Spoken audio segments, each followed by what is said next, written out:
Alright guys, we're back and we want to go with statistics today, and this is another important area in your exam, so we can try the first question here based upon the distribution table. You have seen June 2007.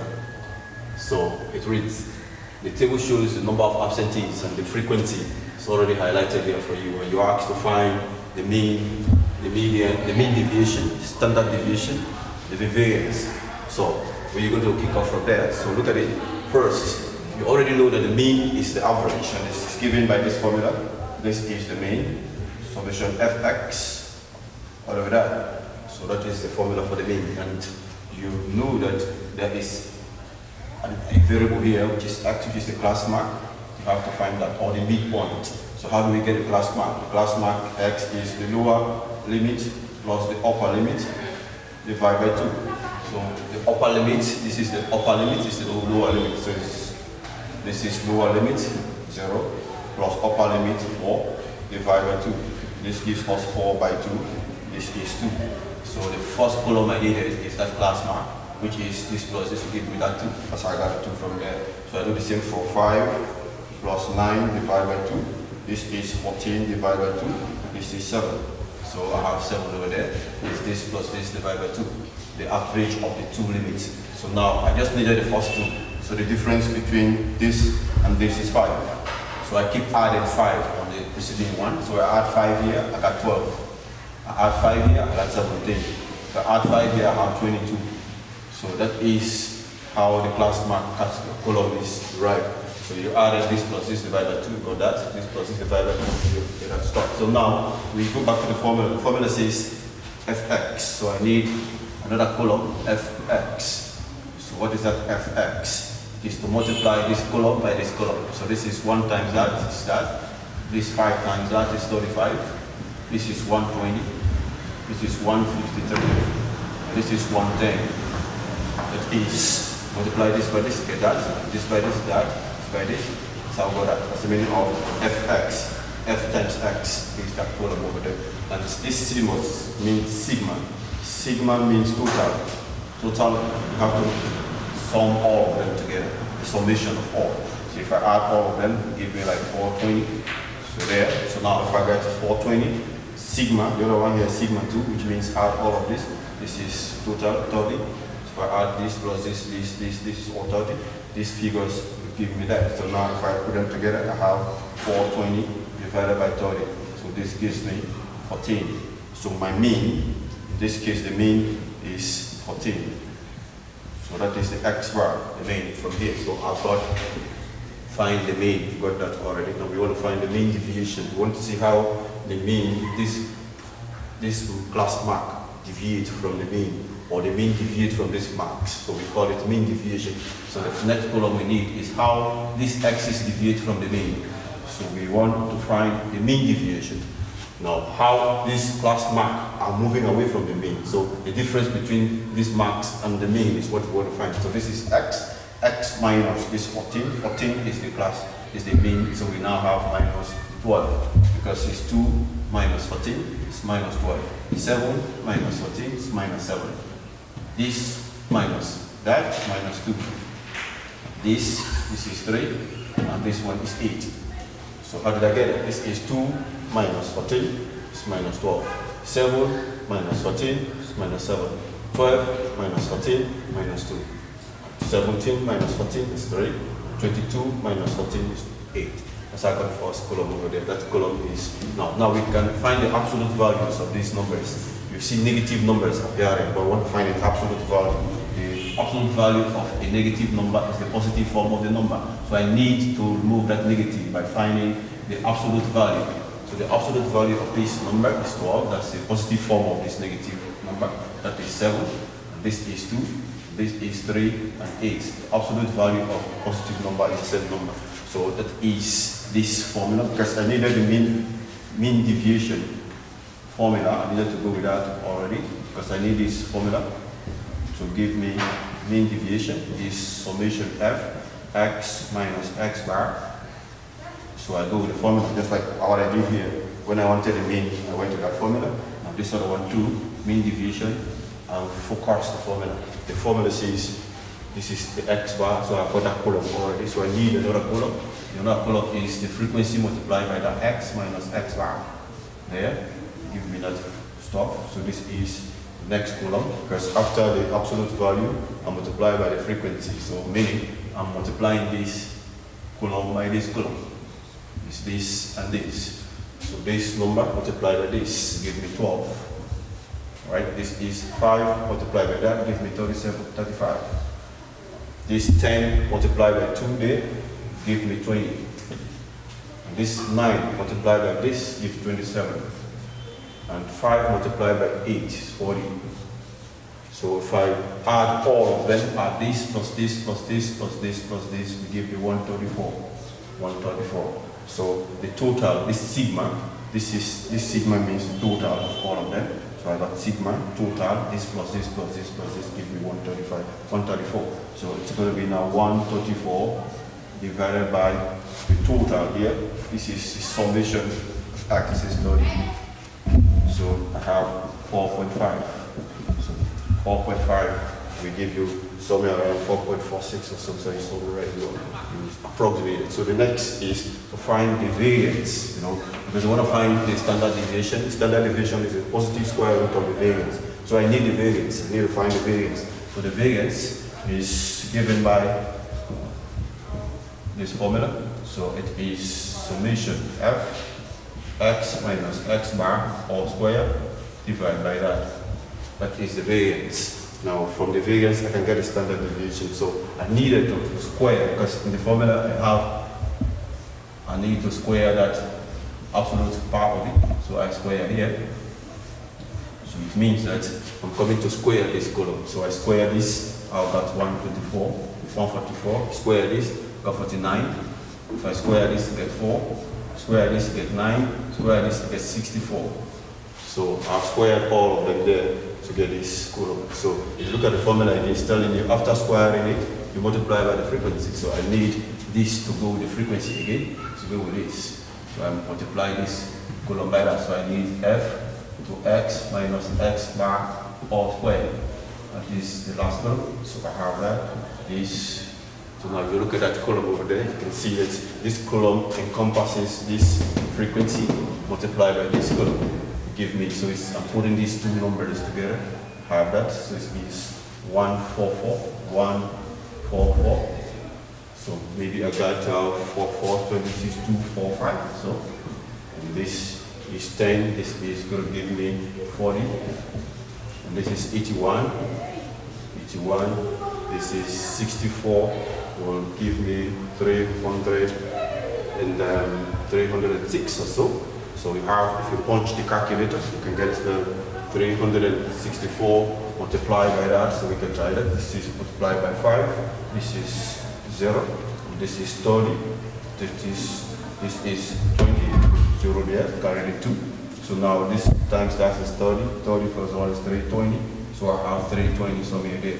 So if I add all of them, I have something like this plus that, plus this, plus this, plus this. Somehow we give you 830. Alright, approximately. So now if it is 830, then I can play here.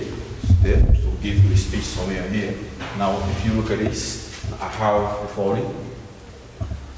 Since I have this category which is the summation, this one is this already, and this summation is this 30. So I needed to just substitute them. So I have 830 divided by the total here, that is 30.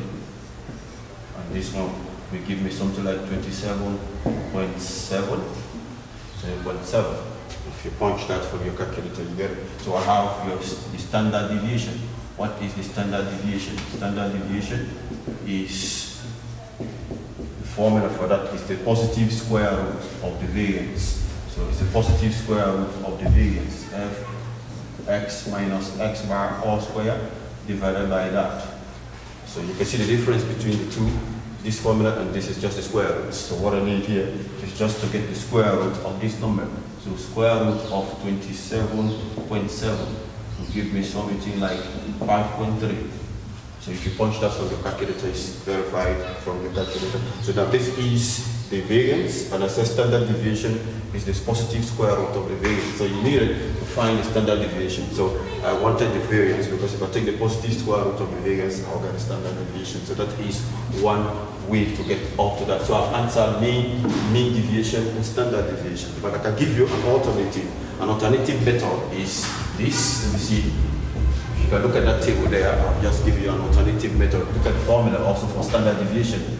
Now, if you want, you can use this alternative method. You have its own formula here. It's x cubed x squared, that, then minus summation fx all over summation f all squared. Now, you can use this other formula. The other formula for standard deviation. This formula only applies to standard deviation. So, if you don't want to go through all these series of columns, you can have fewer columns over there, but you can substitute in there. So what I needed is an x squared. So this x squared, I already transported this my x from here. Just wrote them there. Those are the x's there. It's the same question I'm coming to solve in an alternative version. So if you see these steps too cumbersome for you, it's too tedious, you can use a shorter approach. But with another different formula. That's the formula. Now you have x squared, so I square here, that's 4, square this, that's it, square here, there, square 17, that, square this, give me that. Now it says up here, after squaring it, you multiply by the f, so I multiply by this, multiply this, give me that. So I multiply the two, so this times this, give me that, this times this, give me that, this times this, give me that, this times this, give me that, so many of this, multiply by the f. And the total here is that sigma f x squared. So that is the total, so it is this here. So if I want, let us put it right in there. This is 6, 7, 10 divided by 30. 30, so now minus, this is the same as, I can come back and borrow from here. This mean here is already computed for. You've got a mean already, which is 14. So if you look at that formula, the difference is the square. So I just need to transport this. This is 14. Just put it right in there. So if I put it right in there, this is 14 square, because this is the 14. This whole thing is the mean, and I square all of that. So now if I put all together, you will have what is 27.7 as well. So you're going to have something like this. Actually, now if you take the roots, so you are right here now, you take the root of that stuff, you have the 5.3 as well. So if you punch this from your calculator, you have all of them in that order. So this is an alternative. It's short columns, short formula, but that is only applicable when you are asked to find the standard deviation. Watch out. It is when you are asked to find the mean. The first question says mean deviation, standard deviation. You are expected to go through all these rigorous steps. You have to find the class mark first. Class mark, you have fx, this f times x here, you get that stuff, and you'll be able to add all of them to get the sum of the fx, that's what is here, divide by the total number of the frequency, that's one here, you get that, so obtain, that's the mean, so you have got mean. You wanted the mean deviation. The mean deviation formula is this one. You now find the absolute value. If you can move from this step straight from here, if you cannot show this, there's no problem with that. You can skip this step and go back to this other column. So here, this is mean deviation, and I go into variance, then have standard deviation. So I just give you an alternative to finding the standard deviation in another form if you think this is too cumbersome for you. So now, what I'm going to do is we are going to use the same table to enter another section of it. Maybe I want to do a histogram for you. So you can just give me a couple of times. Let me just clean the board, then I come back and give you another procedure on histogram and all of that, using the same values here. All right, guys, just hold it. All right, guys, welcome again. Now, before we get to the histogram, I want us to look at a more complicated type of finding the mean. The situation where the mean is already found for you, but you see the frequency is missing. You have a variable that is inserted for the frequency, like in this case. So let's look at 2006. There, it's a last question. It says if the mean mark of this distribution is 6, that's a score of, that's a table containing scores and the frequency given, but some of the frequencies given are just missing here, given as a variable. So, but the mean, which we are finding in the previous case, is not given to you in the question. So you can see we are going to look at 2006 and you look at 1999, the same similar situation where the mean is given to you and you are asked to find the variables on the table. So now you look at this first one. This one is the same here. You look at the first formula. You said the mean is always summation fx all over that. Now, when you see a situation like this, always try and read the question on top. There must be a way out. That is, there will be an information about the mean given out. So now, you need it from this formula. We need the fx column because this one is already, the score is already the class mark. So we already have the x column. So we now have to multiply this and this to give you this. So I'll multiply this. This is 1. This guy here, this is 2. This is 15. This guy is 12. This is 5k squared plus 5. So what I did is 5 times k squared, 5k squared. 5 times 1 is 5 there. This is 42. This is 16. And this guy is 27. Then you have 40. Now here, because you can ascertain the fx column, you now have to look at the formula again. It says sigma. Sigma means you have to add all of them. So if you add all of them, you have something like 160 plus. This is 5k squared. You don't mix up the algebra. This is this 3 plus this plus this plus this number plus this number plus this number plus this to give you that, and plus the algebra. You collect like terms. So I will add the numbers and followed by the algebra there. So now you have that. And this same here. You're adding this 1 plus this is 2. This is 7. This is 10. This is 11. This is 17. This is 20. This is 26. 26 plus the k squared over there. So you've got the two values there. This is summation fx. This is summation f, and this is summation fx. So you fix them inside here. So I will now have the mean was given to you here. This is the mean. That is the x bar as the mean. So this x bar is 6 in that question. That's the word there. Now you have f of x is 160 plus 5k squared all over 26 plus k squared.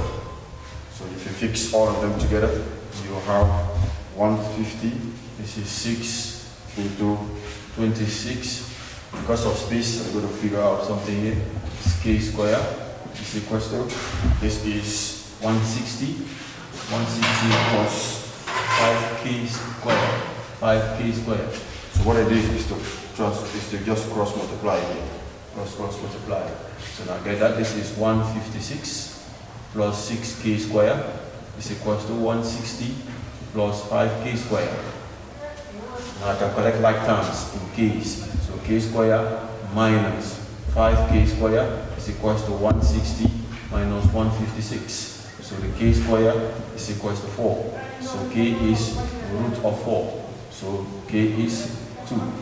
So you can find out that here it was supposed to be 2 here. So 2 square is 4. 4 times 5, 20. So 20 plus 5 must have got 25 here. So here also you're supposed to have 5 here because this case is 2. 2 square is 4. 4 plus 1 is 5. So now you have found the value of k in that question. So that is how you compute for the value of k. Watch out here. I have to find this score multiplied by this, give me that. This column by this, give me that. And I added all of them, collecting like terms to make sure you don't mix up the addition there. And now this is the sum of the fx, that's the formula, and the sum of the f, that's the formula here. So I just substitute the two, the numerator, denominator, and cross multiply, and I evaluated to get k equals to 2. Look at the same situation here. Here, it's also telling you, that's past 1999, it says, if the mean mark is 5, find the value of x. So the same situation, I have x bar is summation fx all over summation f. So watch out here for the situation that we did here. It's the same formula we are running now. This formula says that the mean is f summation fx divided by summation f. We substituted them there, so the same procedure. Now what I've done here is to multiply this by this, give me 50, and 4 times x is 4x, then 4 times minus 1 is minus 4. This multiplied by this, give me 5x, this by this, there, this, and 8 times 1 is 8. So I've done the same thing here. I added, collecting like terms, number to number, algebra to algebra. So here, this is 14, 15 minus 4, that's 11. 11 plus that, plus this will give me 101. Then I add then the algebra. This have 4x plus 5x give me the 9x over there. So here also 5 minus 1 is 4, 4 plus 9 plus 4 plus 1 will give me 18. So 18 plus x is 2x. So I've got it there. So this is also here. The mean is already there. This is also the x bar. That's the mean here. So I bring it there. This is the 5. And I fix them right there. This is going to give me 9x plus 101, if you like. Then you have 18 plus 2x. So if I cross multiply here, I have 5 into 18 plus 2x is equals to 9x plus 101. If I multiply here, that this should give me 90. This is 10x. This is equals to 9x plus 101. So the same procedure here. If I can collect like terms here, I have 10x. That's this one here. And I transpose that guy. It's 9x. And I kept this guy over there. This is 101. And I transpose the 90 over there. This is 90. So I have x is equals to 11. So here, this would have been 11. So 11 minus 1 would have given me 10 there. So this was supposed to be 10 in this case, if you want to rewrite this table again. So I've also found the value of x. That's the situation there for 1999. So it's not always frequency, it's not always the mean mark given. Sometimes you'll be given in terms of the probability. You remember that the probability of an event, remember the formula, probability of an event is the number of outcomes divided by total possible outcomes. So if I have a bar containing 4 red balls and 3 green balls, I'm just giving you an idea of how this formula came over there. So this is, if I have a bar containing 4 red balls and 3 green balls. Now, I'm assuming that all the balls have the same mass and have the same weight. The only difference is their colors. So they are all soft for inside and stuff. The probability that I'll pick a red, it's the number of red inside. I want to find the probability of picking a red in this. It is the number of red inside. So the number of red inside is 4 red inside, and the total possible outcome is 7.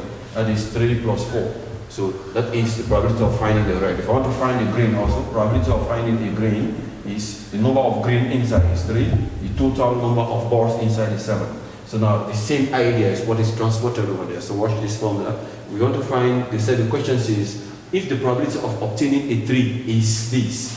So if you look at your formula, this is probability of an event is number of outcomes divided by total possible outcomes. That is the formula here. So they say the probability of picking a 3 is this. So if I look at along 3, the frequency of 3, that is number of times I can pick 3, number of 3s that are there, the number of 3s that are there, x 3s that are there, and the total possible outcomes is the total frequency. Total frequency means you add all the numbers, including the algebra. So I added x there. This is this plus this plus this plus this plus this number, give me 155 plus the x there. That's the total frequency.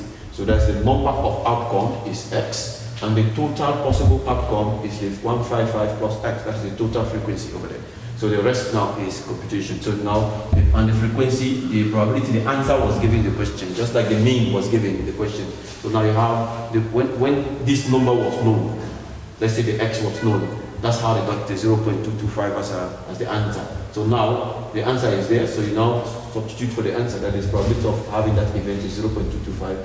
You cross multiply. What I did was to cross multiply somewhere here, x times that, give me that, this times this, clear the bracket, I was able to get this. So now this x, you punch this from your calculator, let's see this answer there, you have 45. So the value that was supposed to be here is 45. So the question now says, how many times was this die thrown? So it is the frequency, the total frequency will give you the number of times it was thrown. Now the die contains 6 numbers, 1 to 6. So the number of times this one appear was 25 times. It means that they threw 25 times initially to get 1. 1 appear 25 times, and 2 appear 30 times. 3 appears 45 times in this case. So I have to now find the total, how many times this dice was thrown. It's telling you that the total number of frequencies is what is going to give you the total number of times the die was thrown. So I have to add these numbers. this number, this number, this number, this number, this number. So if I can just put here, this is the total frequency, which is the 155 plus x. You already find your x already. This is the 155 plus 45. Now this guy gives you, so it was 200 times. 200 times this guy was told as a total frequency. So now you have seen, so I can come back here and see, sometimes it can appear in various forms. So you look at the first case here, it could be based upon mean, it can come in terms of probability, so watch out. Here, what is given in terms of mean, you substitute the value of mean in the formula and try to evaluate the value of k or the unknown that is given here. So you want to figure out this, and 1999 the same position, and over there same. So it's a summary of how you can take it from the answer. If you look at this, it is like you're taking the solution, you're solving it from the answer. The answers are given, the probability is given in that case, and the mean is given in this case, the mean is given in this case. So what you're doing is basically moving from the answer and go to the question. So you have found the values of the unknown in this situation. Now I'm coming to give you another one. Here you have two unknowns. Remember here, it's only one unknown. Here it's only k that's given. Here it's x that is given, and here it's only x. You have one variable. So I'm coming with a situation where you have two variables that are in there. So watch out for the next computation. Hold it there for guide for now. Yes, so I promise giving you another complex type where you have two variables on the table. So if you look at this is the last question. I'll try to paraphrase. I can't remember the year, but it's the last question. But I was also able to summarize or paraphrase the question for you. It says if the main mark is 52 and the class contains 30 candidates, so it's like the whole distribution total was 30. Here, 30 students. We are all observed here, and these are the marks. And in this mark, some of the frequencies are also missing. In this case, you now have two variables. In the previous cases, you have only one variable x and k, but here you have x and y missing. So how do we compute for this? We'll always read the question. You will see a way out there. The mean is also given here in this case. So this is 52. This is our mean. So we already know the formula for mean. See, mean is given by summation fx divided by summation f. So now you have to substitute in this as you did in the previous case. So you check this out. This is 52, that's the mean given. So what I did here was to multiply, the scores or the marks indicates the class mark, which is the x. So I have to multiply 10 times 1, give me that 10, 20 times 1 there, this times this, give me that. So I just multiply as usual. I'm multiplying this column, plus multiply by this column to give me this column. So I multiply this by this there. So now, as usual, you have to add, because of the formula says you have to sum, that is summation, sigma. I added all of them. I added the numbers there, plus this number, plus this number, plus this number, plus this number, plus this number, plus this. You give me 900, then plus the 30x and 50x. I added the algebra separately. So what I have here is summation fx over there. And here I added also 1 plus 1 plus 5 plus 1 plus 4 plus 3 plus 1. Give me 16. 16 plus the x and the y. Gives me, this is summation f.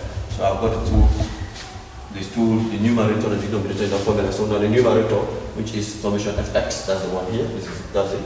And this is summation f, that is this one here. Put it all over here and cross multiply. So when I cross multiply, I evaluated, found out that this is, I just simplified, divided by 2 here, I get 11, divided by 2 here, I get y, divided by 2 here, I get 34. So I've simplified it, so I've got one equation. So now, but the question says find the values of x and y. I can't find when I have two unknowns in this equation, I need another equation to solve them simultaneously so I get the other value of y. So I have to go back to the question. The question says the class contains 30 students, meaning the total frequency here was equals to 30. So this f of x is 30. So this number, all of this is equals to 30. So I've developed another equation. So it means that if f of x equals 30, and your f of x, which is the total frequency, because that's the total distribution inside the code, so we'll have 16 plus x plus y was supposed to be equals to 30. So that is what is written here. It means that if the class contains 30 candidates, it means the total frequency here must sum up to 30.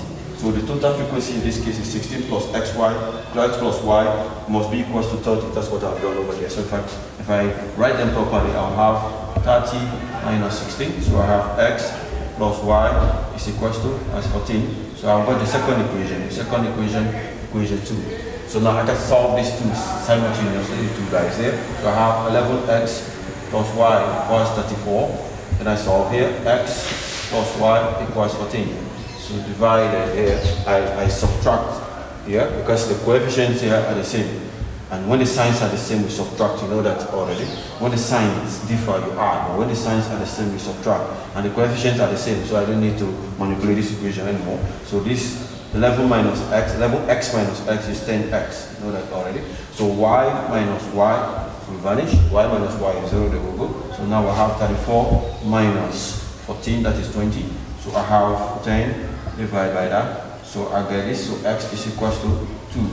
So if I know x equals to 2, so I can come figure out for the y. So I come to substitute one of them here. So since I know that x plus y equals 14, and I've got x value already, so I put it here. This is 2 plus y equals 14.